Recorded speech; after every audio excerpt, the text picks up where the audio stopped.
Hey, this is Mike Matthews from MuscleForLife.com, and in this short video I want to go over how to measure your body fat percentage. So first, let's talk about what body fat percentage is. Your body fat percentage is a percentage of your weight that is comprised of pure fat, not muscle, tissue, or water, or organs, or bone. So knowing your body fat percentage is important because in the medical world, the standard way of looking at your body would be the BMI, or body mass index. And this is simply a calculation based on your height and weight.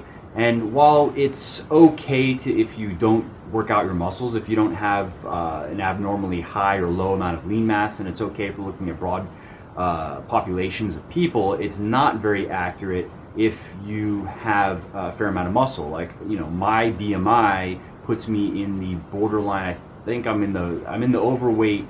I'm not to the obese, but I'm definitely in the right around the borderline, if not right in the beginning of the overweight category, simply because I'm 6'2", and I weigh about 188, 189, and according to the BMI, that is borderline overweight, which would actually make sense if I didn't have, if I didn't have muscle really, and if the majority of, if I were to strip all the muscle off my body and keep my body fat percentage the way it is right now, I'd probably weigh 150 pounds probably. So if you then took that muscle away, I mean, that obviously wouldn't be all the muscle, but that would be, if I hadn't been lifting weights for years, I'd probably be 150 to 160 pounds. But then if you took that physique and added, 30 pounds, 25 pounds of body fat to it, I would be, borderline overweight. So instead of BMI, really what we want to know is we want to take a look at body composition.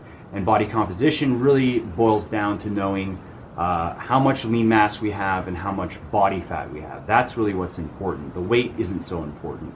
As a guy, the way that most guys want to look, probably around 10% body fat is the, where you start to see your abs. You don't have much fat that you can grab anywhere on your body. You look very athletic. 15% would probably be the highest of that athletic range where guys want to look. For girls, it's usually around 20% is where that athletic look kind of begins. And most girls that are into working out and into sports and just looking fit, I'd say they probably like the look of somewhere between 15 and 18% body fat, kind of depending on how much muscle they have and how tall they are. Knowing your body fat percentage is also useful because you can use it to keep an eye on how your body composition is changing as you're bulking or cutting or maintaining whatever you're doing with your diet. Obviously, really what you want to be seeing is, if you're cutting, you want to be seeing your body fat percentage going down, and you want to be seeing your strength staying up in the gym, which indicates that you're not losing much of muscle. When you are bulking, you want to be seeing your body fat percentage going slightly up, but not too quickly. Generally speaking, if you're doing it right, you should be able to gain about a half a pound to a pound a week with, I would say, I haven't seen any research on this, so I don't know scientifically if it's even really been looked at, but anecdotally speaking, working with a lot of people, I've seen that for every, let's say, pound that a guy gains bulking, usually about a half a pound of muscle and a half a pound of fat. If it kind of breaks down that way, that's pretty good.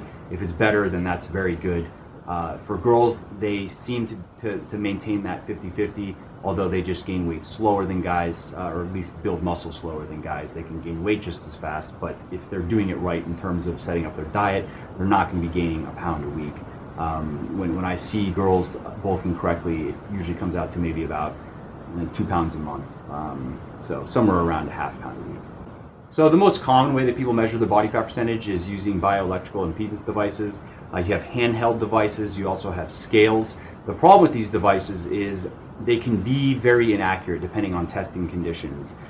When you worked out, how hydrated you are, when you last ate food, and there are other variables that can affect the outcomes. If you test under the same conditions every time, which includes things like hydration, which is kind of hard to quantify, it can be, at least your readings can be consistent, but still they may not be all that accurate. So it could be consistently inaccurate, I guess you could say. So you can see how things are changing, but not exactly where your body fat percentage really is. Bod Pod or DEXA, which are very accurate. Funny enough, I've emailed people that went and got Bod Pod readings and they were really, really inaccurate. So I'm going to assume that those machines were faulty, because I know generally speaking the Bod Pod machines are accurate, but I guess if they're not calibrated correctly, or maybe these places they were going to didn't maintain their machines correctly, it was reading really high or really low. It was kind of strange. Obviously, DEXA scanning is very accurate. It uses X-ray. It's just expensive and usually kind of hard to find a place. Like some universities have DEXA machines, or some medical clinics do, but you're not going to ever find one at a gym, for instance. Different calipers and different methods of measuring. So you have like 1-point methods, you have where you're measuring just one location, 3 where you're measuring 3 different locations, and even 7 and 8 point methods, where then you're taking all these measurements and putting them into, I mean, I just did it online, but they're obviously could be done manually, but you're entering them into like, okay, here's the measurement on your left quad, here's this measurement, that measurement, and it outputs a body fat percentage. Ironically, the multiple point methods that I've tried were actually less accurate than a single point method, which I'm going to talk about in a minute, which is, I think, the easiest, most reliable way to keep an eye on your body fat percentage, and it's also cheap. And then, of course, there's also the mirror. Just looking in the mirror, you can get a pretty good estimate of your body fat percentage. At least the general range. You're not going to necessarily know if you're 11.2% or 12.4%, but you will know that you are somewhere between probably 11 and 13%.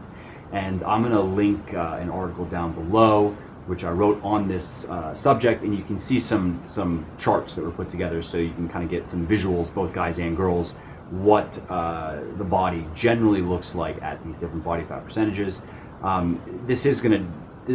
These looks are not 100% applicable to everybody, because it does depend on how much muscle you have, because we are talking about percentage of weight.